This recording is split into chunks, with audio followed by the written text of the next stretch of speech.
শহরের এই ব্যস্ত সকালে যখন সবার গন্তব্য সুনিশ্চিত, আমি তখন ঘরের চার দেয়ালে নিজের অযোগ্যতার সাথে সন্ধি করি।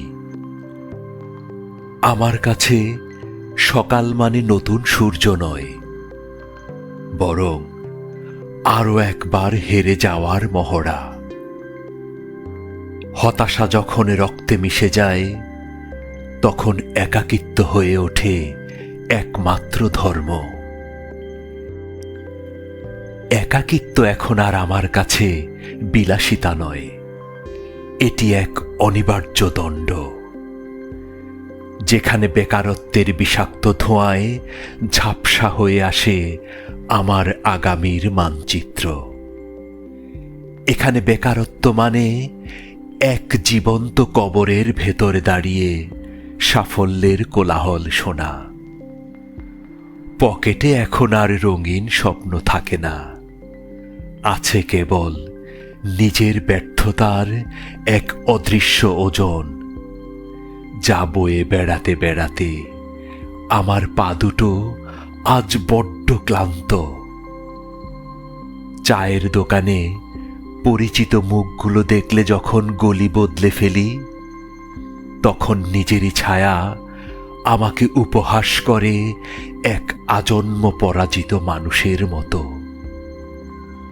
হতাশা যখন পাকস্থলীর দেয়াল কামড়ে ধরে, তখন প্রেম কিংবা বিদ্রোহ সবই মনে হয় এক একটা সস্তা ও কদর্য কৌতুক।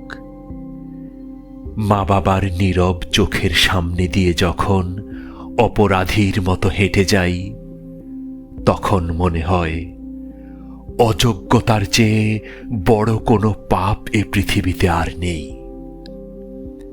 বেকারত্ব কেবল পকেট শূন্য করে না, এটি তিলে তিলে গিলে খায় মানুষের পুরুষত্ব আর মেরুদণ্ড।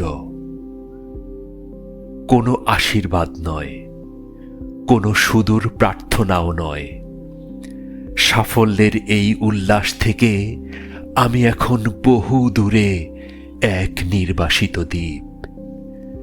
আমি শুধু বুঝেছি, এই ঝকঝকে শহর কেবল বিজয়ী মানুষের ইতিহাস লেখে, আর আমার মতো যারা মুদ্রার উল্টো পিঠে জীবন কাটায়, তাদের কোনো নাম থাকে না, কোনো পরিচয় থাকে না।